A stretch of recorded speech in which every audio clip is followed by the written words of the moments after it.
Hello everybody, today we'll talk about how to fix or how to solve the problem of ColorNote app. You will click on settings. In this page you will go to apps, default apps, app settings. On above you will search about ColorNote and you will click here. Then in this page of app info you will click on first stop and you will click OK.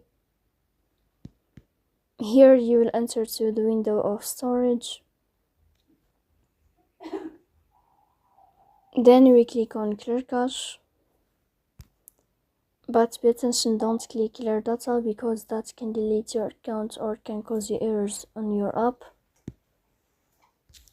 In the end, you can turn on your airplane mode and you can turn off your airplane mode again, so please don't forget to support us.